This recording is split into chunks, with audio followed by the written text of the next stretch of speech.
Welcome learning buddies. I am Maeshery Asumbrado with my co-member Nicole Adcan and Arocha. So, let's start. So, before we dive into our lesson, we would like you to complete this word with the picture below. So, there are 3 pictures and then your answer, i-type niyo siya sa comment box. So, is my instruction clear? Okay, clear. I know mostly of you got the correct 3 words. So, those 3 words are connected with our topic for today. So, welcome to the THE 223 Principle of Food Preparation 1. Hello learning buddies. Today, we will talk about the first, recipe conversions, second, the calculating unit cost, recipe cost, and the selling prices, and lastly, the recipe writing. So, let's dive in and get to know more information about this lesson. But before that, we will start with the introduction. Second is the learning outcomes. Third, the lesson proper or our discussion. Fourth is the summary. And fifth and lastly is the assessment and activity. Let's go! So, allow me to read the introduction. A recipe is full of quantities, measurements, and instructions. But it is not just a formula. The concept of reading words and numbers and using them to direct you to make something to eat is a strange thing. This simple list of direction is often the only companion you have in your quest to replicate what the original baker created. It is a good thing she meticulously listed all the ingredients and their measures and thoroughly describe all the steps in an easy-to-follow manner. Food service professionals need to adjust recipes to meet their needs. So adjusted recipes should be tested before preparation, as many factors can affect the conversions. Recipes are designed and written to yield a certain number of servings each time they are made. Sometimes, it is necessary to convert recipes to make more or less of a dish. To convert a recipe means to adjust the ingredients quantities up or down. This can help meet the changing needs of the food service establishment. If you must change the yield or portion sizes, you must convert the recipe before you begin any ingredients preparation. Food costing is important to know as it has direct effect on the profitability of a restaurant. It is the cost of your ingredients and does not include other costs like the labor and the overheads. Food costing is essentials tool. It is an essential tool in determining whether the food cost target are being met. In short, restaurant food cost percentage is important because keeping a close eye on optimizing cost percentage can help you achieve the maximum profit. Learning outcomes. So as we go through this lesson, we are expected to, first, understand the formula and solve the recipe conversions. Second, to know how to calculate the unit cost, recipe cost, and the selling prices. And lastly, to know how to write the content of a recipe book. Good day everyone, I am Nicole Adcan and now I will be the one to discuss to you about the recipe conversion. Converting and adjusting recipes and formula. Recipes often need to be adjusted to meet the needs of different situations. The most common reason to adjust recipes is to change the number of individual portions that the recipe produces. For example, a standard recipe might be written to prepare 25 portions. If a situation arises where 60 portions of the item are needed, the recipe must be properly adjusted. Other reasons to adjust recipes include changing portion sizes, which may mean changing the batch size of the recipe, and better utilizing available preparation equipment. For example, you need to divide a recipe to make 2 half batches due to lack of oven space. Recipe also need to be adjusted or modified to suit the needs of specific circumstances. As what we have here in the example that the recipe is only for 25 portions, but the situation is you need to have 60 portion. So, we need to do something. Para makuha ang 60 portion, we need to adjust or increase the number of individual parts of it. Keep in mind that it is always easier to add a recipe than to take one away. The success of the recipe depends on the right adjustment, measurement, and conversion of ingredients and the use of appropriate tools while cooking. The most common way to adjust recipes is to use the conversion factor method. This requires only 2 steps. First is finding a conversion factor, and second is multiplying the ingredients in the original recipe by the factor. The first thing we need to do is to find conversion factors. To find the appropriate conversion factor to adjust a recipe, follow these steps. First is to note the yield of the recipe that is to be adjusted. The number of portions is usually included at the top of the recipe or at the bottom of the recipe.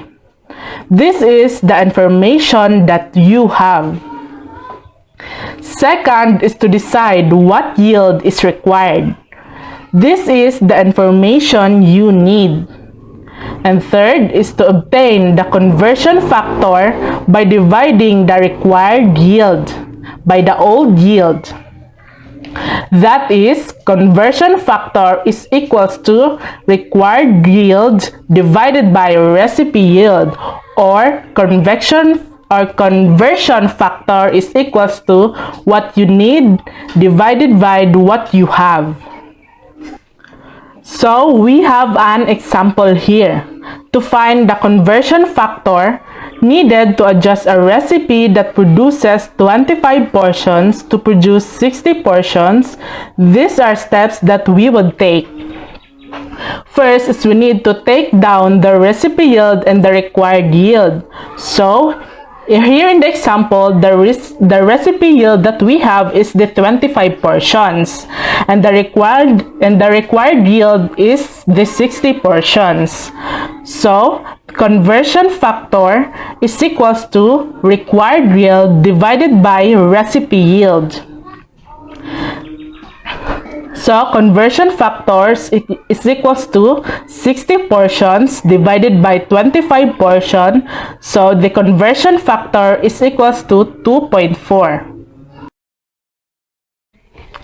On the first example, we adjust only the number of portions. So, what if the number of portions and the size of each portion change? This is what we are going to do.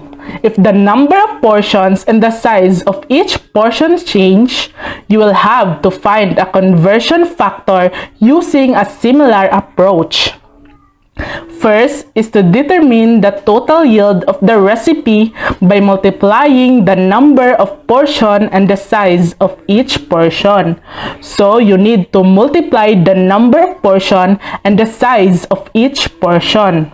Second is to determine the required yield of the recipe by multiplying the new number of portions and the new size of each portion.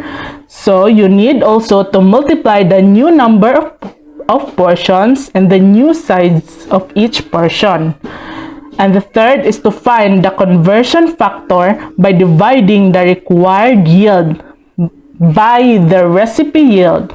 That is, conversion factor is equals to required yield divided by recipe yield. So we have an example here. To find the conversion factor needed to change a recipe that produces 20 portions with each portion weighing 150 grams into a recipe that produces 60 portions with each portion containing 120 grams, these are the steps that we need to take. First is we need to determine the old yield of recipe. So to determine the old yield recipe is we need to multiply the number of portions and the size of each portion. So we have 20 portions multiplied by 150 grams is equals to 3,000 grams. Second is we need to determine the required yield of recipe. To determine the required yield recipe, we need also to multiply the number of portion and the size of each portion. So we have the 40 portions multiplied by 120 grams per portion is equals to 4,800 grams. And now we have the old yield of recipe and the required yield of recipe. We can now find the conversion factor. So conversion factor is equals to required yield divided by old yield. So we have 4,800 divided by 3,000. So our conversion factor is 1.6. Now that we have the conversion factor, you can use it to adjust all the ingredients in the recipe. The procedure is to multiply the amount of each ingredient in the original recipe by the conversion factor. But before that, there are important steps that we need to know. Before converting a recipe, express the original ingredients by weight whenever possible. So before to mag-convert sa recipe, kailangan yun natong ikiluhon ang mga ingredients. Converting to weight is particularly important for dry ingredients. Most recipes in commercial kitchens express the ingredients by weight, while most recipes intended for home cooks express the ingredients by volume. So, kailangan yun natong i-weight o kiluhon ang mga especially mga dry ingredients. So, most recipes sa commercial kitchens or like sa restaurants is gina-weight jud siya, while kung sa bahay lang or we do the home cooks, dili na nato siya kilohon, no, ginabase lang nato siya kung unsa kadaghanon. If the amounts of some ingredients are too small to weight, such as spices and seasonings, they may be left as volume measure. So kani pong mga spices o kaning mga seasonings like salt, pepper, dili na nato ni siya kailangan kilohon. Kanang i-base po nato sa kanang kadaghanon lang atong ibutang, kay dili man na siya kanang bulto-bulto nga butang, no, ginagmay ra man ni siya. Liquid ingredients also are sometimes left as volume measures because it is easier to measure a quart of liquid than it is to weight it. However, a major exception is measuring liquids with a high sugar content, such as honey and syrup. This should always be measured by weight, not volume.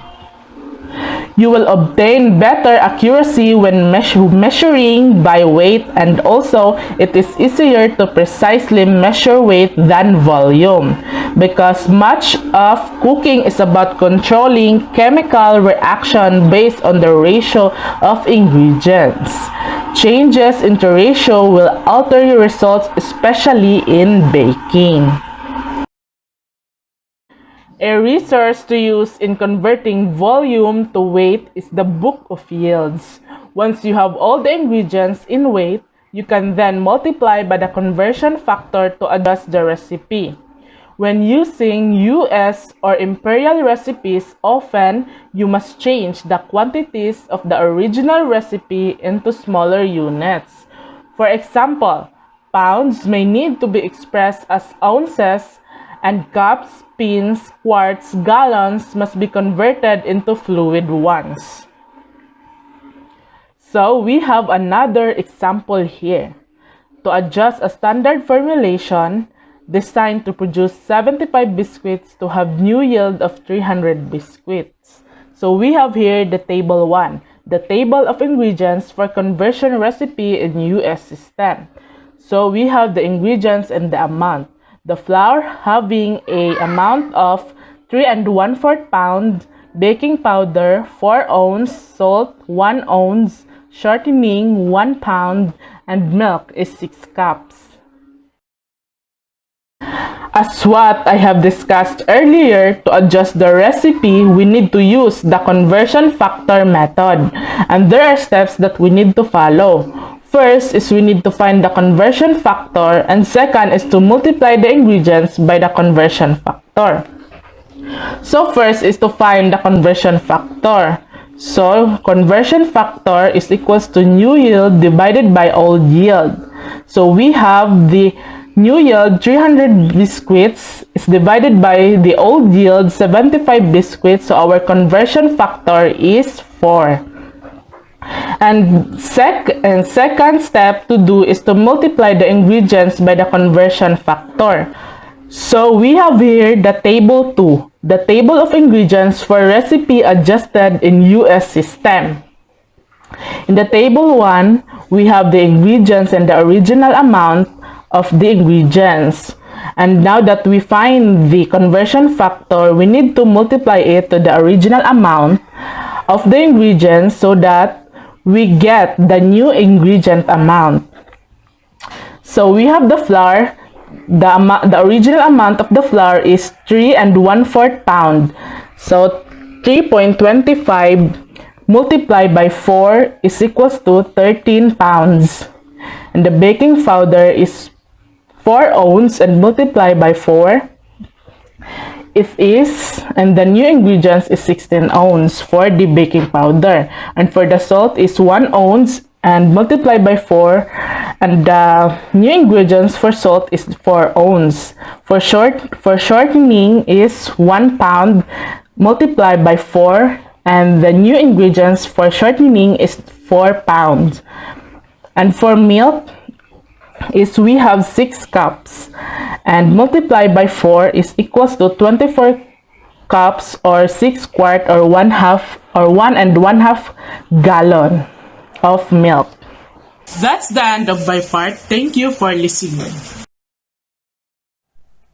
So, we are already done discussing the adjusting recipe using the conversion factor. So, be attentive and maminaw jud dapat sa discussion kay two lucky person will get something after this discussion kay magpa-activity man ta. So, let's proceed to the calculating unit cost. So, the cost per unit is derived from the variable cost and the fixed cost incurred by a production process divided by the number of unit produced. Cost per unit information is needed in order to set prices high enough to generate profit. Para magkakita ka. Diba? Kung mamaligya ka, nadyo kayo dapat profit or kita. So, the formula for the unit cost is total fixed cost plus total variable cost divided by total unit produced. For example, ABC company has total variable cost of $50,000 and total fixed cost of $30,000 in May, which it incurred while producing 10,000 widgets. The cost per unit, so you will use the formula. So, diba, total fixed cost plus total variable cost divided by the total unit produced. So, based on the problem, $30,000 ang fixed cost nila plus $50,000 ang variable cost. So, gidivide nila sa 10,000 which is the total unit produced. So, ang ilang unit cost is $8. So, $8 cost per unit. So, another one. In the following month, ABC produced 5,000 units, variable cost of $25,000, and the same fixed cost of $30,000. So, we will use again the formula. So, ang ilahang fixed cost is $30,000 plus $25,000 variable cost divided by the 5,000 units. So, mauto siya ang total unit produced, ang 5,000. So, equal to $11 cost per unit. Mauto siya ang example, so sabotable man siya nga, mauto siya ang example as long as mugamit ka sa formula sa cost per unit. How to calculate? Ma-identify nimo, first, you will identify the fixed cost, the variable cost, and the unit produced. So, gamiton to nimo siya, and then, makalculate na nimo ang unit cost sa problem. Is it clear? Okay, clear. So, in the previous slide, we discussed about the calculating unit cost. And now let's proceed to calculating recipe cost. So, recipe costing is the act of breaking down a menu item into its individual ingredients and determining those ingredients cost. So, individual ingredients. And i-determine mo kung ang unsa ang cost ato nga or pila ang cost ato nga ingredients. So, when totaled, those ingredient cost make up the total food or liquor cost of an item. Diba? Kung magpalit ta sa palengke or sa grocery, if mag-grocery ta, kay magluto ta, nadyo na individual price or price ang imuhang gipalit nga ingredients. For example, ang kanang lamas, so nana sila different price. So, what do we need to calculate the cost of a recipe? The process is simple and does not require a lot of time or equipment. It's so simple and by hand. So to calculate recipe cost, you will need first the receipt. Second, original ingredients packages. Third is pen and paper. Fourth, calculator. And lastly, grocery store website as a backup of sourcing prices. So di ba kanang pag magkuanta ka ng mangumpra ta or maggrocery ta, di ba pag magtotal ta sa ato ang ingredients, makita man nato sa atong receipt ang iyang price. Oh, dito nato makita. So need nato ang pen o paper kay dito man ta mag-take note man ta, isulat nato kung unsa ang price sa kunyari magluto tag macaroni o kana isulat nimo kung pila ang price sa macaroni, isulat kung unsa ang cream, isulat individual pricing man sa ingredients kay para calculate nimo ang total cost of the recipe. Di ba yung anak man ang common na ginabuhat nato once nga mag-grocery ka or nakailutuon. So, calculator, mao to siya to calculate. Magamit nato siya para i-calculate ang total cost of your recipe na imuhang buhaton. So,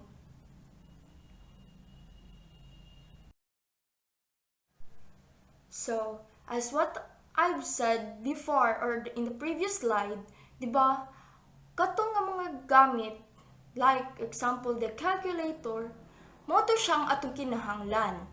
But, in this slide, we will know how to calculate the recipe cost by step. So, there are 6 steps. So, first is to write down the recipe ingredients and the quantities. So, isulat nimo, i-take note nimo kung unsa ang imong kay gipagkuan ba sa sa previous slide na kailangan og notebook and pen.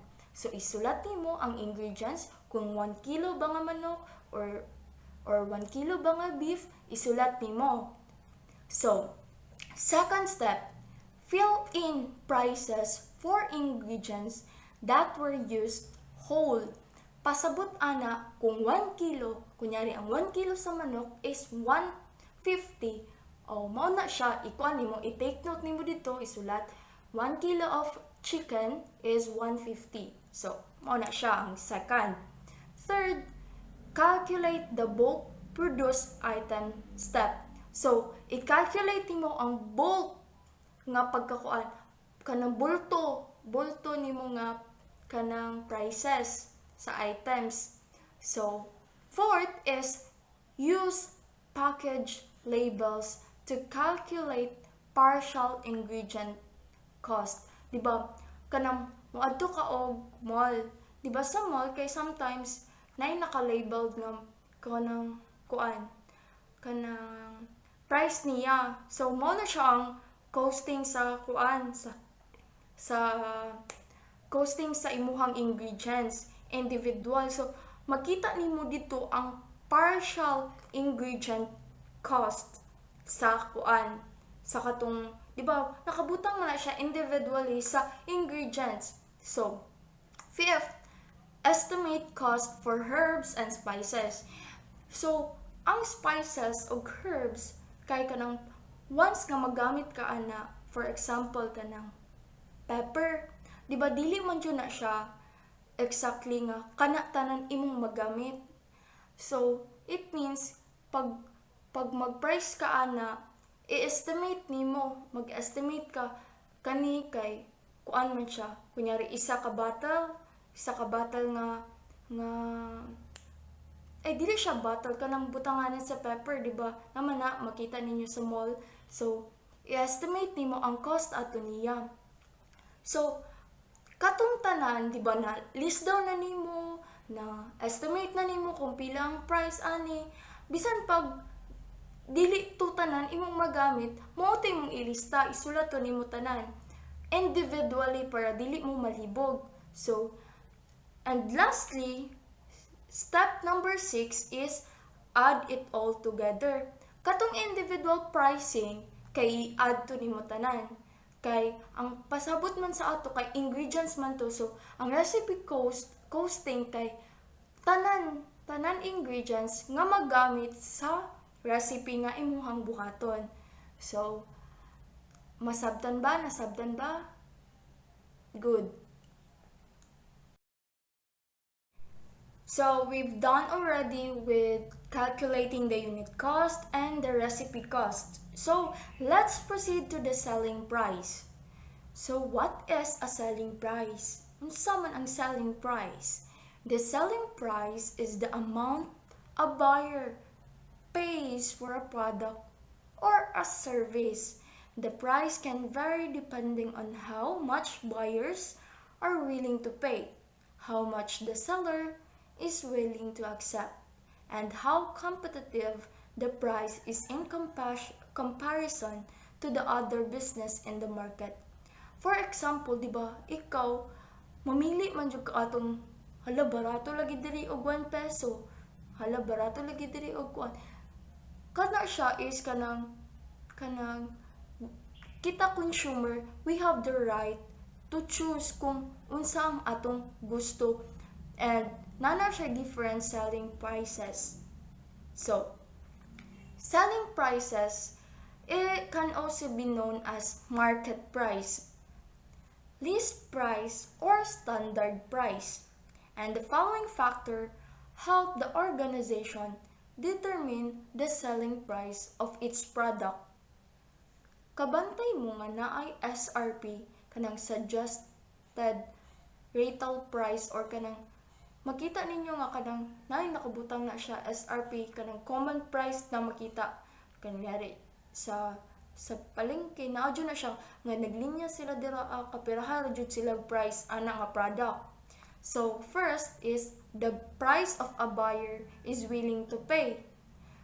Ikaw o ako, kunyari ako, kanang different ang panagsaman good sa mall or sa market, nadyo na sila different price, di ba? Kung sa mall mas mahal, kung sa market makalaslas ka. So the price a seller is willing to accept.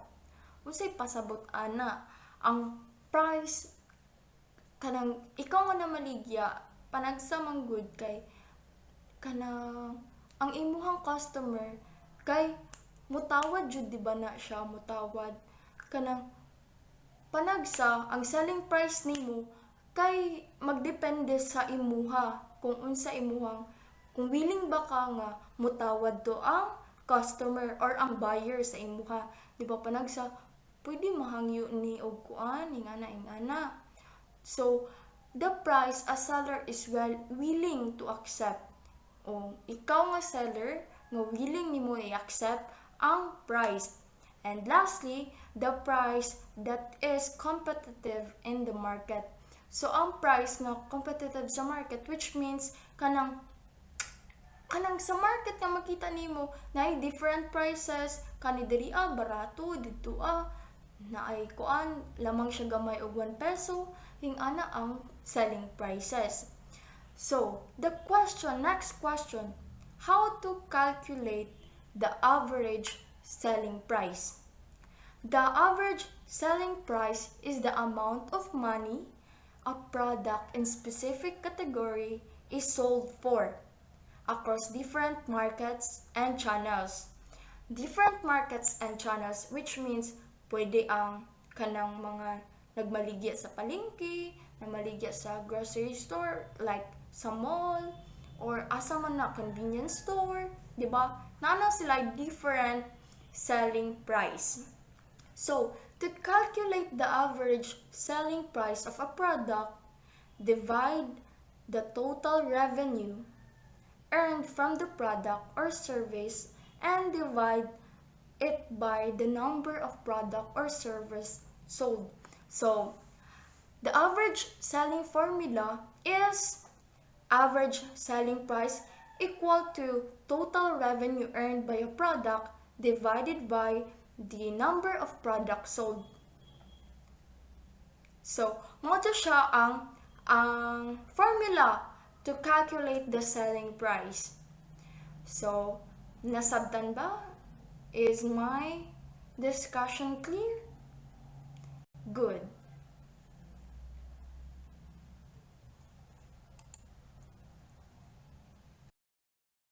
So, in the previous slides, we talked about the average selling price formula. And now, let's proceed to the actual selling price formula, which is different from the formula of the average selling price. So the selling price formula is selling price is equal to cost price and the profit margin. So when we say cost price, is the price our retailer paid for the product, while the profit margin is a percentage of the cost price. Is it clear? Good. So let's proceed on how to calculate the selling price per unit. First, determine the total cost of all unit purchase. Second, divide the total cost by the number of units purchased to get the cost prices. And lastly, use the selling price formula to calculate the final price, which is selling price is equal to cost price divided by the profit margin. So, nasabtan ba? Katong duha, naadyo'y different selling price, which is the actual selling price formula and the average selling price formula. We should be if na may problem, or when someone asks nga nasa problem, kunyari in terms of problem, kung na'y maghatag of problem and then maggamit tag formula, always remember na ang actual selling price kay different yun na siya sa average selling price. Lahi man ang iyahang average selling price formula. Lahi-lahi sila og formula. Kay as we talk about sa average selling price, kay equal to total revenue earned by a product divide sa number of products sold. While si actual selling price is equal to cost price plus the profit margin. So, is it clear? Good.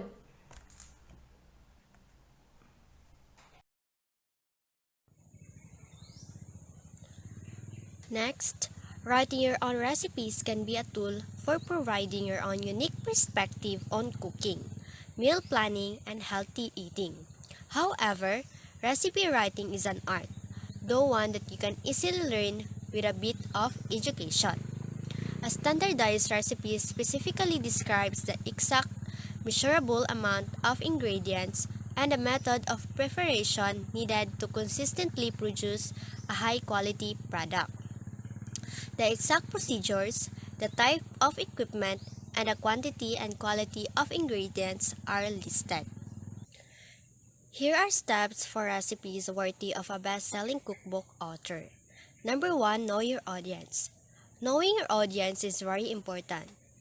It is important to identify your audience to properly address their needs. Is a recipe for a children's cooking class or for a group of chefs? Is it a 5-minute recipe for a masterpiece? Understand your audience before you sit down to write the recipe. Second, use descriptive recipe titles. Just the title of a recipe can invite you in or out. What would you rather make? Mushroom bomb lentil pasta or pasta with mushroom? Use descriptive words without creating an excessively long title. It's not necessary to list every ingredient in the title. In other words, use descriptive words that would captivate your audience or reader's attention. Third, add a recipe description. Just 1 or 2 sentences with your personal take on the recipe can go a long way to encouraging someone to try it. Catchy and short description will do that would captivate your reader's attention to try your recipe. The fourth one is list the preparation and cooking time. The addition of preparation times can be invaluable to cooks who are rushing to get dinner on the table. Total preparation time refers to how much time it takes to do everything from start to finish, including cooking time. Active cooking time refers to how much time is actively needed to prepare the recipe, not including waiting around time when a recipe is baking or chilling. If you plan on including preparation times in a recipe, time yourself while testing it. The fifth one is provide the number of servings and serving size. In order to determine serving size and number of servings, measure your recipe when it is finished, using tablespoons, cups, ounces, or grams, and determine your desired serving size and total number of serving per recipe. For example, if a soap recipe makes 1 quart of finished product, you may decide that the recipe makes for 1 cup per servings. The sixth one is list ingredients in chronological order. The ingredients list is one of the most important parts of a recipe, and it should be listed in the order that it will appear in the direction list. Make sure to be specific and list exact amounts needed. Include the state of ingredients, size of cans or packages, and complete name of the ingredient. Number 7. Spell out of measurements and amounts. While some recipe formats allow for uniform abbreviations of units of measurement, you are better off spelling them out. This applies to teaspoons, tablespoons, cups, quarts, gallons, ounces, pounds, grams, and liters. And if the ingredients is used more than once, be sure to indicate divided on the ingredients list so that the cook knows that it will be used at least twice. Try to avoid unnecessary ingredients and keep them simple and accessible. Number 8. Separate ingredients for major steps in a recipe. If the recipe is a salad with a dressing, for example, it will be easier to follow if you indicate a subhead for salad and salad dressing with the respective ingredients grouped in the categories. This should follow through the instruction list too. Number 9. List the utensils needed if unique. Consider including a list of utensils needed, especially if they are unique, such as cheesecloth, an immersion blender, or food processor. Number 10. List steps in order, keeping instructions short and to the point. The instructions should match the same order as the ingredients list, and they should be as short and simple as possible. Try to describe the easiest way possible to accomplish the steps in the recipe.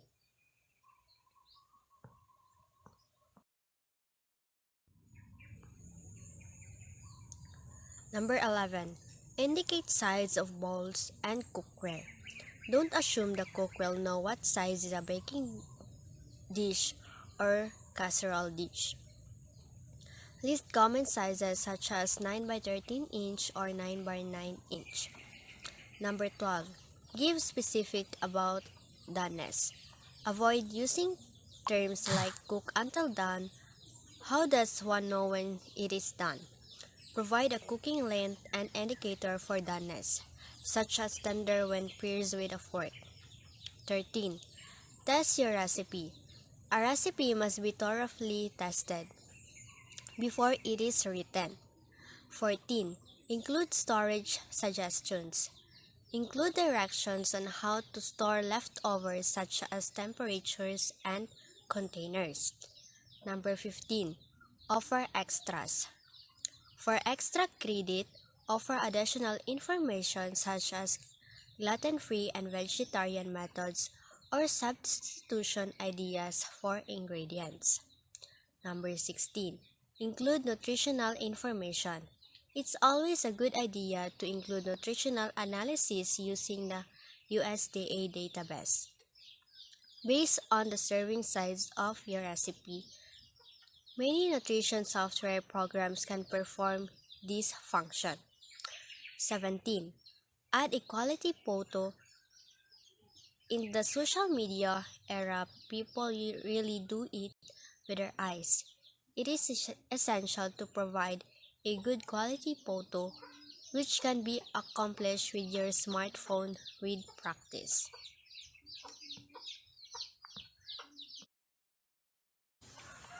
Why recipe writing is important. There is much more to writing a good recipe beyond the basic rules. Several recipe writers to weigh in on their best advice.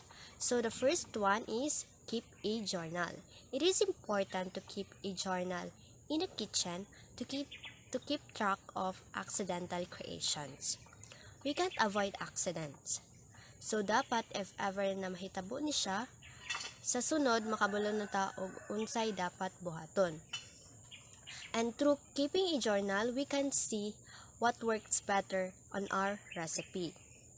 The second one is test, test, and test. It recommends us that testing a recipe at least twice before publishing it and rereading your recipe instructions. Third, be prepared when testing. It is also important to be prepared and testing.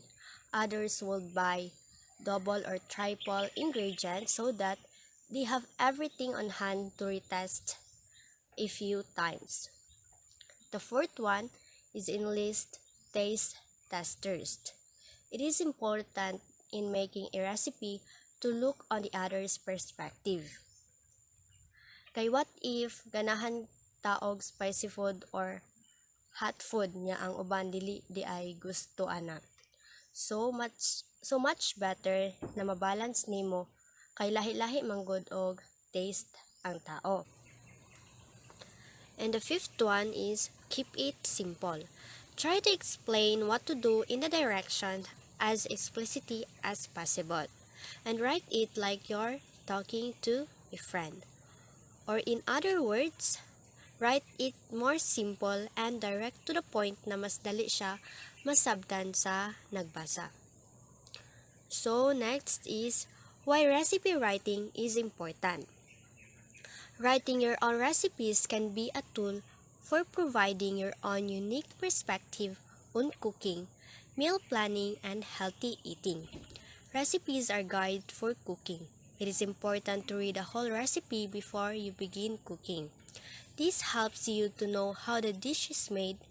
Measuring correctly is an essential part of learning to cook successfully. So, recipe writing is also very beneficial, especially at home.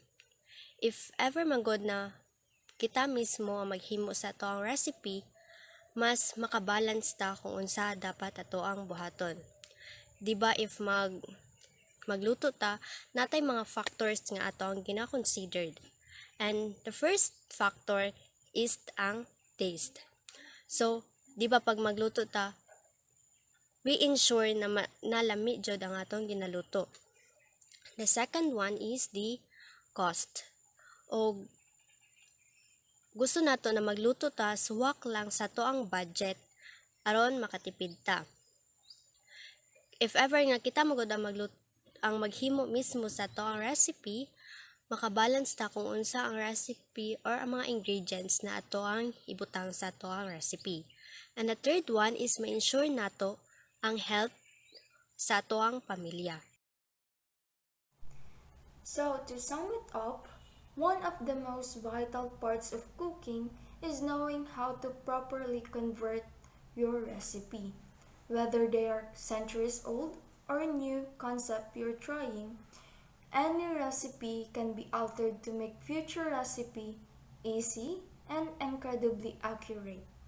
When it comes to recipe writing, it is important because it contains the information necessary to make a dish properly. So, as with any set of instruction, you rely on them to give you information you need, especially the exact measurement of your ingredients. So, when it comes to the price you charge for your product or service is one of the most important business decisions you make.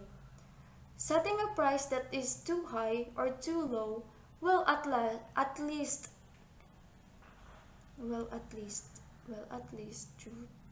ay. So activity time. As I said a while ago that the first two lucky person that will get the correct answer by the list in the chat box will get the prize. So there are two questions. The first one is a problem solving and the second one is enumeration. So the first one is problem solving, which you will find the unit cost of this problem. While the second one, what do we need to calculate the cost of a recipe? So, if namino dyan mo kaganina, ma-ansira na ninyo and two lucky person nga maka-answer kay na ay prize. So, good luck and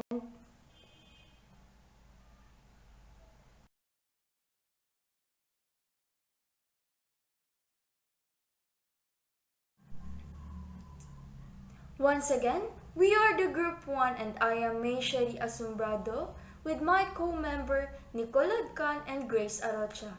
So, thank you for listening. Goodbye, learning buddies.